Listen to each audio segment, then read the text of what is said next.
Hello everyone, কেমন আছো সবাই? আশা করি সকলে ভালো আছো আর আমরাও ভীষণ ভালো আছি। তো আজকে যে ভিডিওটা তোমাদের সঙ্গে শেয়ার করতে চলেছি সেই ভিডিওটা বেশ কিছুদিন আগের ভিডিও। তো ভাবলাম চলো ভিডিও ক্লিপগুলো যখন রয়ে গেছে গ্যালারিতে তো তোমাদের সঙ্গে শেয়ার করে দিই।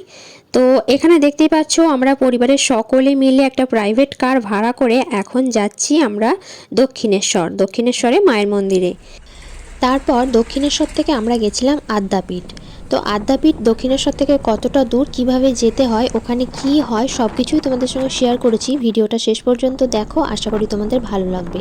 আর দক্ষিণেশ্বর মন্দির কটায় খোলে কটায় বন্ধ হয় যারা জানো না তারা অবশ্যই ডিটেলস ভিডিও তোমরা কিন্তু এই ভিডিওতেই সমস্ত কিছু পেয়ে যাবে। তো চলো দেখতে থাকো। আর দেখো আমরা পৌঁছেও গেছি। আর দেখো সামনে থেকেই দেখা যাচ্ছে মায়ের মন্দিরের চূড়া, আর ডান দিকে হচ্ছে বালি ব্রিজ। দক্ষিণেশ্বরে মায়ের এই মন্দির গঙ্গার তীরেই কিন্তু অবস্থিত। 1855 সালের 31শে মে স্নানযাত্রার দিন প্রসিদ্ধ মানবদরদী জমিদার রানী রাসমণি এই মন্দিরটি প্রতিষ্ঠা করেছিলেন। আর এই মন্দিরে দেবী কালীকেই কিন্তু মা ভবতারিণী রূপে পুজো করা হয়। ঊনবিংশ শতাব্দীর বিশিষ্ট যোগী রামকৃষ্ণ পরমহংসদেব এই মন্দিরে কালী পুজো করতেন। আর দক্ষিণেশ্বরে এই ভবতারিণী মায়ের মন্দিরে কিন্তু আরও অনেক ঠাকুরের মন্দির আছে। তো এখানে আমি আগেও এসেছি। তো এখানে অনেকগুলো শিব মন্দির আছে, সম্ভবত 12টি মতো হবে। আর উত্তরের দিকে আছে একটা রাধাকান্ত মন্দির, আর দক্ষিণ দিকে অবস্থিত বিরাট একটা নাট মন্দির, যেখানে বসলে তোমার মন প্রাণ সব কিছুই শান্ত হয়ে যায়। আর সেই নাট মন্দির থেকে মাকেও কিন্তু দেখতে পাওয়া যায়। তো চলো আমরা এখানে গাড়ি থেকে নেমে গেছি, আর পুজোর সমস্ত সামগ্রী নিয়ে এখন আমরা যাচ্ছি পুজো দিতে। আর ডান দিকে যে বিল্ডিংটা দেখছো এখানে কিন্তু বিভিন্ন রকম ডালার দোকান আছে, ডালা মিষ্টি বিভিন্ন রকম সব কিছু এখানে পেয়ে যাবে। এছাড়াও মন্দিরের বাইরে যে স্কাই ওয়ার্ক সেখানেও কিন্তু প্রচুর ডালার দোকান আছে। তো চলো এখন মন্দিরের দিকে প্রবেশ করি। আর মন্দিরের ভিতরে কিন্তু মোবাইল অ্যালাউ না, সেজন্য মন্দিরের ভিতরের কোনো ভিডিও আমি কিন্তু দিতে পারছি না। আর একটা কথা বলা হয়নি, রামকৃষ্ণ পরমহংসের যে স্মৃতি বিজড়িত কয়েকটি স্থান রয়েছে সেগুলোও কিন্তু একদম মন্দির ঢুকতেই ডান দিকে আছে। তো সেখানে গেলেও কিন্তু একদম মন প্রাণ শান্ত হয়ে যায়। আমি আগে এসেছি তখন কিন্তু ওখানে ঢুকতে দেওয়া হতো, সেখানে বসতে দেওয়া হতো, কিন্তু এখন দেখলাম, এবারে গিয়ে দেখলাম যে ওখানে কিন্তু ভিতরে ঢুকতে দেওয়া হচ্ছে না, বাইরে থেকেই দেখতে দেওয়া হচ্ছে। তো চলো এখন আমরা গঙ্গার ঘাটটা দেখব আর তোমাদেরকেও দেখাবো। তো চলো দেখতে থাকো। তো আমরা কিন্তু সকলেই স্নান করে এসেছি, শুধুমাত্র আমার বর এখানে গঙ্গা স্নান করবে আর তারপর কিন্তু আমরা পুজো দেবো। তো দেখো এই হলো গঙ্গার ঘাট, আর ওই যে দেখতে পাচ্ছ বালি ব্রিজ। আর দক্ষিণেশ্বরের মন্দির কটায় খোলে সেটাও তোমাদের সঙ্গে শেয়ার করে দিই। দক্ষিণেশ্বরের মন্দির খোলে ভোর 6টা থেকে 6:30টার মধ্যে একবার খোলা হয়, আর তারপরে বন্ধ হয় 12:30টায়। তারপরে আবার খোলা হয় 3টে থেকে 3:30টার মধ্যে, আর সন্ধ্যা 7:30টার মধ্যেই কিন্তু দক্ষিণেশ্বরের মন্দির বন্ধ হয়ে যায়। তো দেখো ওই যে আমার বর স্নান করে উঠে আসছে। তো এখন আমরা মন্দিরে প্রবেশ করব। আর আমাদের পুজো দেওয়া কিন্তু কমপ্লিট হয়ে গেছে। মায়ের সঙ্গে অনেক গল্প করেছি নিজের মনে মনে, আর মাকে মন প্রাণ দিয়ে ডেকেছি যাতে সবাইকে ভালো রাখে, পৃথিবীতে যত মানুষ আছে সকলের মুখে যেন হাসিটা বজায় রাখে। তো যাই হোক, দেখো দক্ষিণেশ্বর থেকে 10 মিনিটের পথ হচ্ছে এই আদ্যাপীঠ মায়ের মন্দির। তো এখানেও কিন্তু রয়েছে দেবী কালী, যেটা আদ্যাশক্তি মহামায়া রূপে এখানে পূজিত হন। তো দক্ষিণেশ্বরে থেকে এটা কিন্তু খুব একটা দূরে না, আমাদের বাই কার লেগেছে মোটামুটি 5 থেকে 7 মিনিট মতো।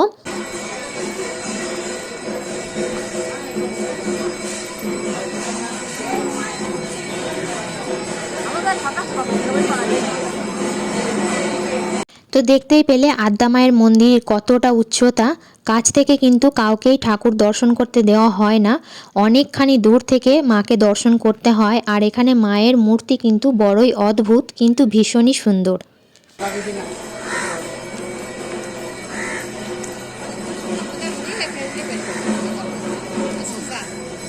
শশা এনে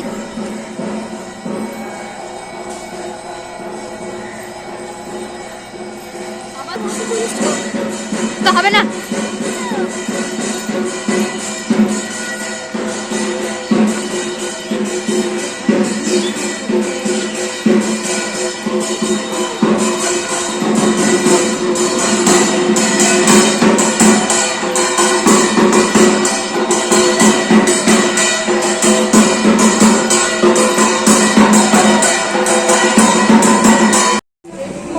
দিয়েছে ঘুগনি। ম্যাডাম বসে গেছে।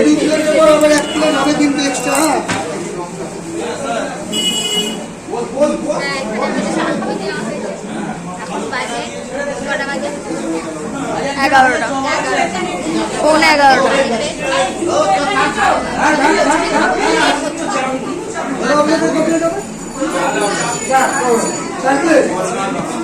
अरे जो आय आय की कोरिया से चांद उठे दिए सुन आय आय आय आय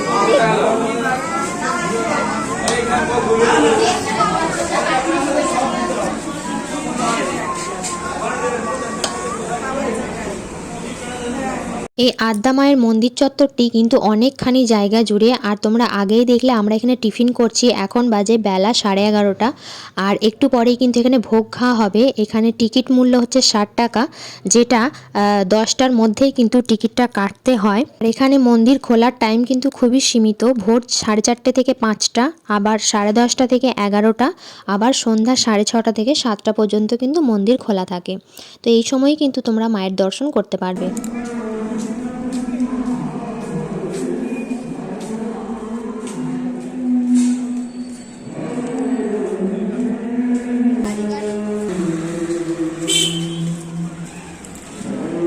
কি হচ্ছে মাম্মাম? গান হচ্ছে?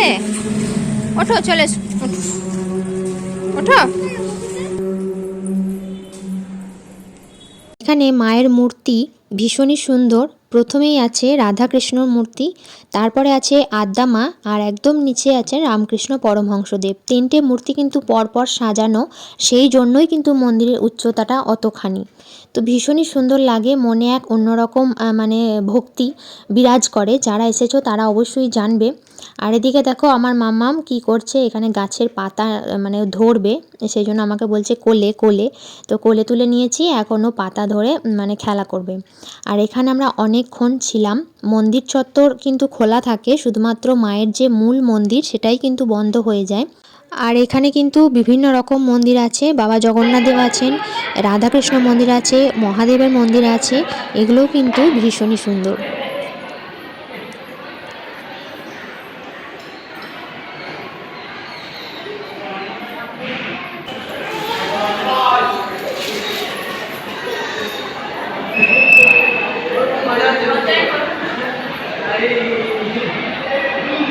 আর দেখো সামনে থেকে মায়ের মন্দিরের ভিডিও ক্লিপ কিছুটা নিয়েছিলাম। আর এটা কিন্তু মায়ের নাট মন্দির বলা যায়, এখান থেকেই কিন্তু মায়ের মন্দির দেখা যায়, মানে মায়ের দর্শন করতে হয় এখান থেকেই।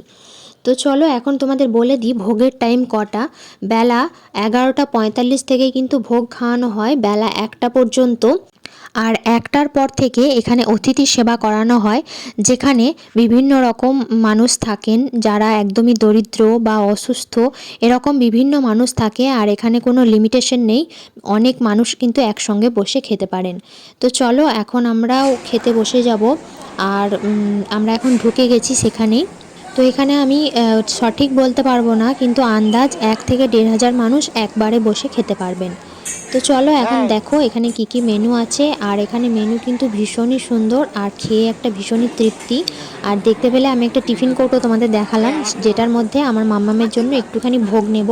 ও ঘুমিয়ে গেছে, না হলে হয়তো বসিয়ে একটুখানি খাওয়াতাম।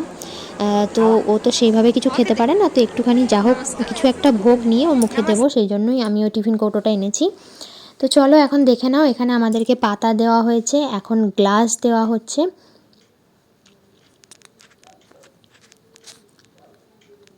পরিবারের সকলে মিলে এরকম কিন্তু ট্রিপ একদিনের করতেই পারো, ভীষণই আনন্দ হয়, মজা হয়। আর এরকম মায়ের মন্দিরে এলে বিভিন্ন রকম ক্লান্তি বলো, বিভিন্ন রকম টেনশন বলো, সব কিছুই যেন এক নিমেষে বিলীন হয়ে যায়।